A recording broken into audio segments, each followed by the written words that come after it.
Just a month ago, there were 23 countries that set up swap lines to bypass the US dollar. This is the East-West cycle, the maximum spending demographic, the wealth distribution cycle, the household debt to income ratio cycle, the stock market cycle, the Kondratiev wave, and world monetary systems, and they're all pointing to a massive deflation that should be coming in the future. In Japan, they're trying to beat deflation by just expanding the currency supply, and it doesn't work. If you're a Keynesian, you think it'll work, but Japan's been trying it now for 2 decades, and it hasn't worked yet, and so now the US is trying it. This is starting to fall apart, and it's falling apart at an increasing rate. It's happening faster and faster.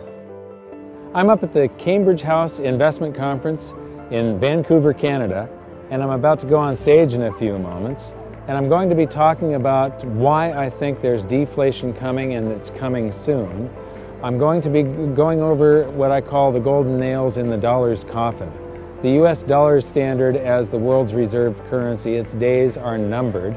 Episode number 3 of Hidden Secrets of Money was about the death of the dollar standard, and we're getting closer and closer to that day, and it seems like every week now there's another nail in the dollar's coffin. So this is just an update on that and a progression of it.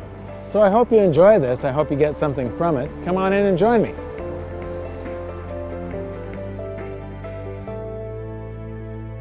So now we're going to get to the main presentation here. This one is titled Death of the Dollar Update. I've been doing presentations, and this has been modified slowly throughout the years, but I started giving this presentation back in 2010. And it's about how the world monetary systems have evolved.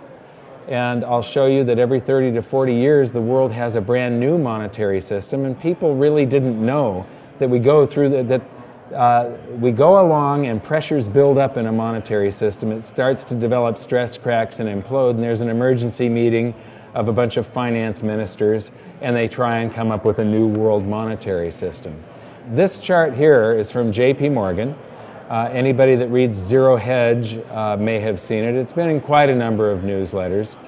And what it shows is that reserve currency status, right now the US dollar is the world's reserve currency. All countries hold some US dollars to settle international trade. That it's a temporary thing. All reserve currency status eventually ends. And what you see is before the US, it was Great Britain. The British pound was the reserve currency, and the Bank of England did all of the international settlements. Before that, it wasn't really reserve currencies, so this chart is a bit mislabeled. It was actually just predominant currencies. You didn't have really organized central banks that held other currencies in reserve and one currency to settle international trade. What you had was a currency that happened to be the majority of the currency on the planet. And then the Netherlands, Spain, and Portugal. And so when I was writing my book back in 2005 and 6, I sort of stumbled across all of this accidentally. I'm a believer in cycles. And I took every currency crisis, every stock market crash, every bad depression that we had had, every bank run that we had had, put them all into a spreadsheet just to see if I could find some regularity in a cycle when it comes to the dates of these things. And what I found stuck out at me, it just leapt out at me, and I started doing research on it. And I was Googling, and I mean, over a period of weeks, I must have spent an entire day trying to figure out changes in world monetary systems, and nobody had written about it to that date. I couldn't find any information on it other than reading about the monetary system, but nobody had put together yet that every 30 to 40 years there was this shift in world monetary system. So these are the world monetary systems. Before World War I, we had the classical gold standard, where a country would issue a gold note that was fully redeemable in an amount of gold, and if there was $20 in circulation in the US that said it was redeemable in gold, there was a $20 gold piece at the Treasury. So it was a 100% reserve ratio, fully backed. And then along comes World War I, and countries lit up the printing presses, went off of the classical gold standard, and between the wars, they patched together something called the gold exchange standard. And when the Federal Reserve was established, they made it legal to commit fraud and lie. And they could put $50 of gold notes in circulation, promising to pay gold, for every $20 gold piece in the vault. It was a 40% reserve ratio. And the international settlement was done with a combination. Before World War I, it was British pounds. After World War I, the world's central banks could hold British pounds, US dollars, British bonds, or US bonds as reserves, so it was a mixture. And it was a very poorly designed system, and it started to implode during the latter half of the Great Depression and then fully imploded during World War II. So in 1944, a bunch of the finance ministers from around the world got together, and economists at Bretton Woods, New Hampshire, and came up with something called the Bretton Woods system. During both wars, the US had loaned currency to all of the combatant nations to help them rebuild, and loaned currency to the Allies during the war to help fund the war. And so the world was sort of flooded with US dollars. So it was decided that at Bretton Woods, New Hampshire, that all the world's currencies would be backed by US dollars, and the US dollar would be convertible into gold to foreign central banks only at $35 per ounce. So this is a completely different system than the previous one, which was completely different than the one before that. And so any foreign central bank could go to the New York Fed and turn in $35 and get an ounce of gold back. And then the problem with that is that those countries actually did that. They came and cashed in their dollars. And when they cashed in their dollars, it meant gold was leaving the vaults of the US. And from 59 to 71, the US lost 50% of its gold. And the redemptions were increasing, not decreasing. And we were going to run out of gold, but we had printed tons of dollars. We only had about $1 worth of gold for every $8 worth of claim checks on gold, the base money that foreign central banks were holding that was outstanding. And so Nixon was forced to end the Bretton Woods system where the dollar was pegged to gold on August 15th of 71. But when he did that, he unwittingly unpegged all currencies. All currencies were pegged to gold and backed by gold, but through the US dollar. So when he severed that tie, it wasn't just the dollar becoming a fiat currency on August 15th of 71, it was the entire planet's currency supply. Every country on the planet was suddenly unpegged from gold. And the reason that we went on the US dollar standard globally is a complete accident. It wasn't, they did have something called the Washington Accord. There were meetings to try and create a new monetary system, but the new monetary system had already happened. It was a default. All the world had been flooded with dollars because of the wars and then the Bretton Woods system. And when they stopped the redemption rights, we just went on floating exchange rates, and we ended up with the US dollar standard. And it is the most poorly designed of all these currency systems. However, there is the reason that it's lasted for 43 years is because there's nothing waiting in the wings to take its place. The world being flooded with dollars meant that the dollar standard was sort of waiting in the wings when Bretton Woods imploded. But the result is that classical gold standard 30 to 40 years, the gold exchange standard 30 years, Bretton Woods 28 years, the US dollar standard 43 years plus, and there's something coming. And now we're going to get into what I call the nails of the coffin for the US dollar standard. But first, what is the US dollar standard? Well, if Canada wants to buy Chinese cars, you don't pay for them with Canadian dollars to China because nobody in China can use the Canadian dollars. They can't pay another business or get on the bus and pay in Canadian dollars. They've got to do it in yuan. So what happens is a car dealer here that's buying Japanese cars will convert the Canadian dollars into American dollars and pay the American dollars, and over in China they are converted into yuan because it's such a large and liquid pool of currency that all the other currencies can be instantly traded back and forth into and out of US dollars. So, you know, everybody has their local currency that they use in each region, but when it comes to international trade, it's all done in US dollars. Every currency is converted into the US dollar. You pay another country, they convert that into their currency. Well, what has happened in the, over the past decade, this is starting to fall apart, and it's falling apart at an increasing rate. It's happening faster and faster. These are the countries that are trying to avoid the US dollar in trade. They are actively putting policies in place and trying to bypass the US dollar. These are the countries where the use of a dollar alternative, such as selling oil in euros or gold, triggered war. The countries with the boxing gloves, gold has been introduced as a competing currency. Utah made gold a legal tender money in the state of Utah. And then the countries with the up arrows are the countries that are actively accumulating gold. Central banks are big buyers of gold these days. The airplanes are repatriation of gold. Venezuela got their gold back from the Bank of England. Germany is getting their gold back from the New York Fed, but the New York Fed doesn't have it. It's going to take 7 years to get it back.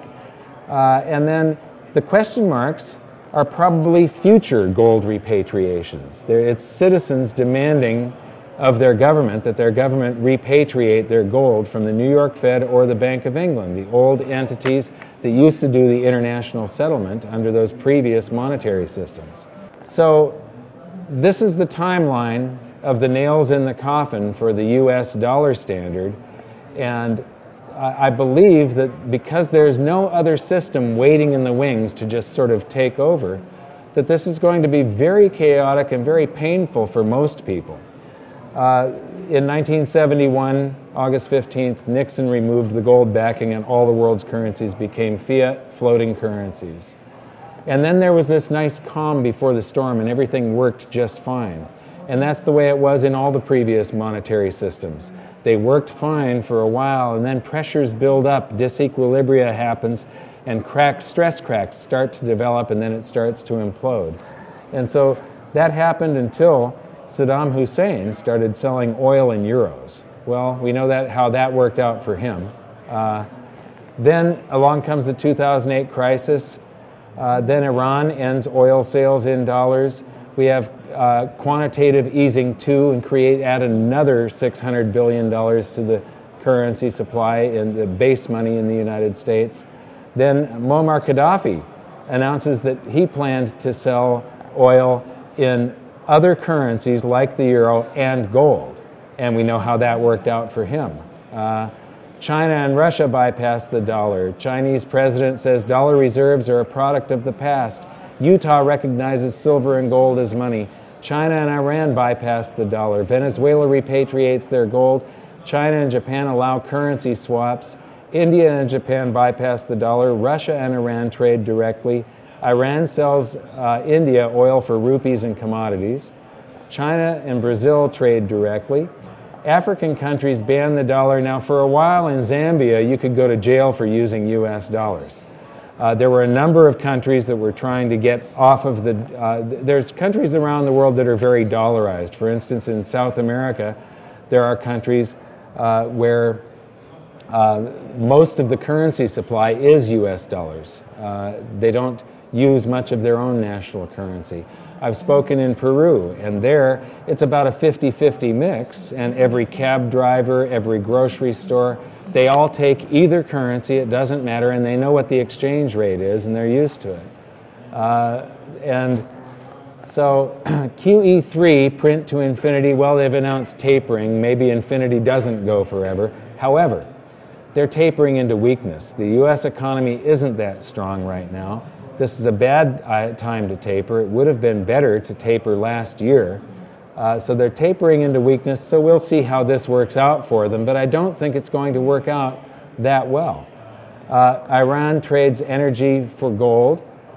Germany increases the rate of its repatriation of gold from the Federal Reserve from 150 to 300 metric tons. And all of these nails are falling on the dates in this timeline, and you can see how there's more and more and more of them closer and closer together. They're speeding up. Japan increases their... Have you heard of Abenomics? How many people have heard of Abenomics? Okay.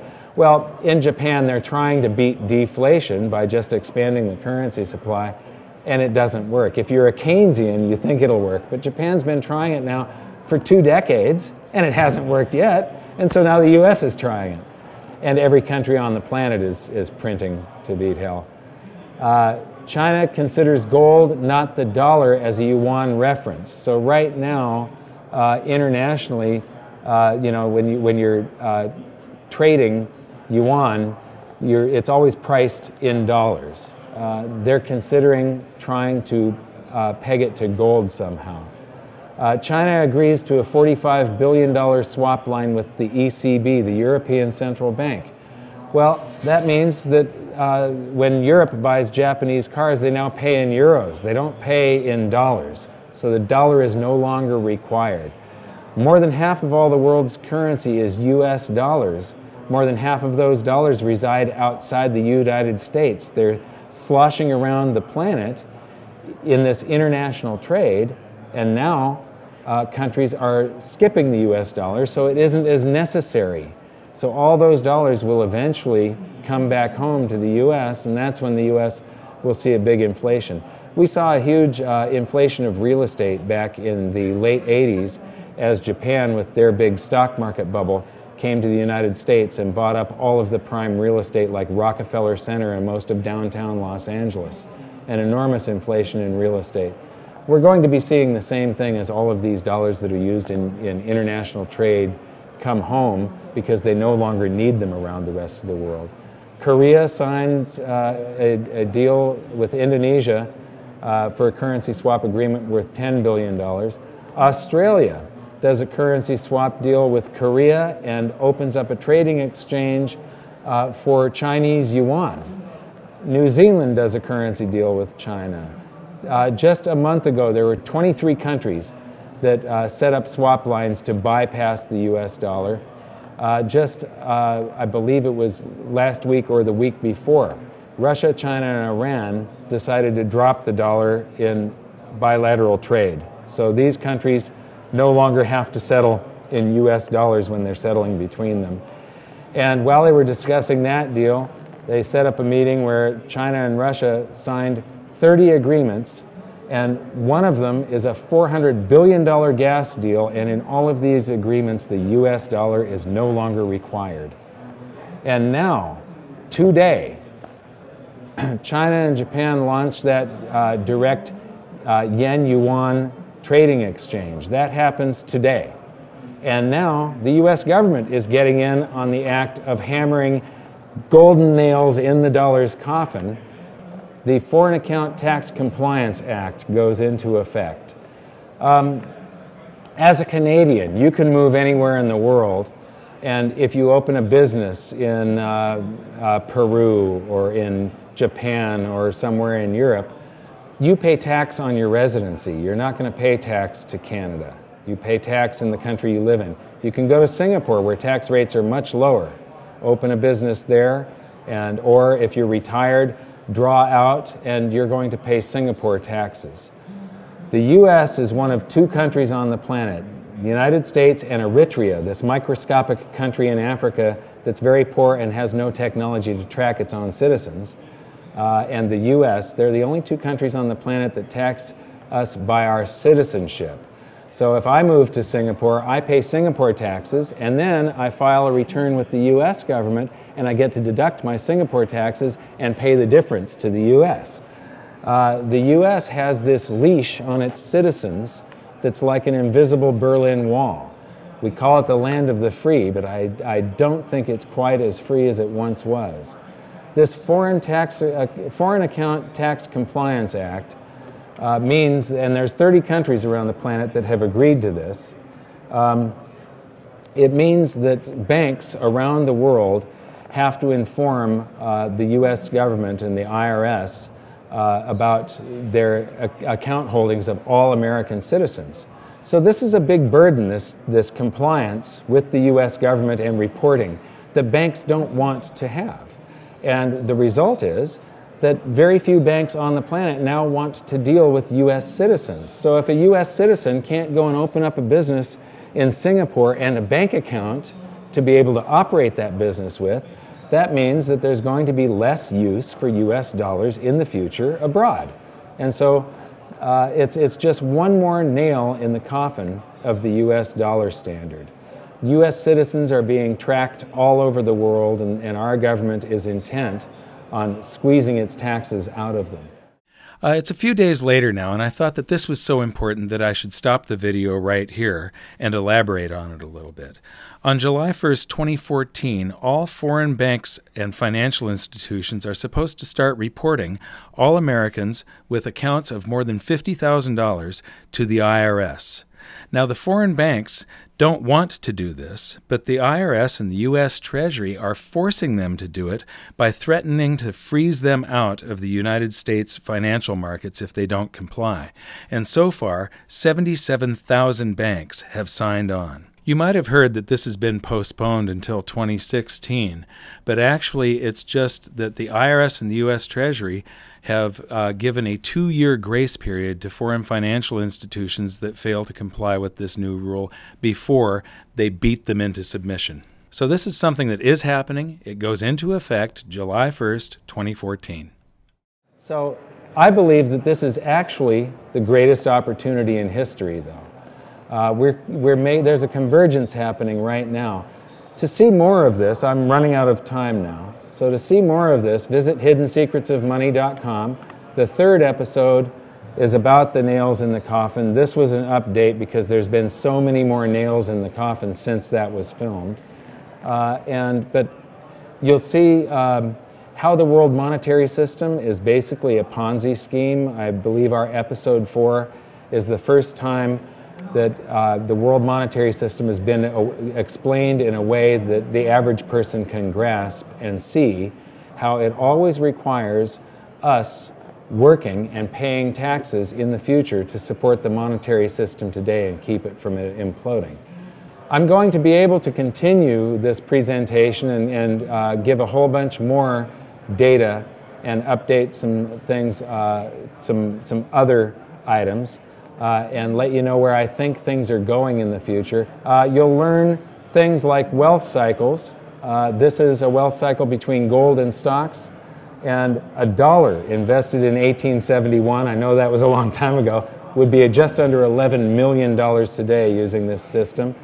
This is the East-West cycle, the maximum spending demographic, the wealth distribution cycle, the household debt to income ratio cycle, the stock market cycle, the Kondratiev wave, and world monetary systems, and they're all pointing to a massive deflation that should be coming in the future. If you want to know about this, come back at 2. And this is where the big opportunity comes from, the spread between the value of gold at the Treasury versus the currency in circulation. And in a Kondratiev winter, which we are in, revaluations can be overnight. You wake up one morning and the opportunity is gone. This is the Russian ruble, and you'll learn more about that and our own, in the United States, the currency devaluation that happened in 1933 at 2 p.m. here. Thank you very much. And these things are all deflationary events, and the world's central banks are trying to stave them off with currency creation. And it isn't working, no matter what they do. So I really think what you're going to see sometime before the end of this decade is a huge deflationary crash, and then countries will print their way right into hyperinflation, because what will happen is they'll print and nothing will happen. And they'll print and nothing will happen. Because as they print, people are still scared and they'll save that currency and they won't spend it. And they keep on printing, and in my book I wrote that like the U.S. government could do helicopter drops. They could refund all the tax that you've ever paid in your entire lifetime. Eventually, there will come a time where people say, you know what?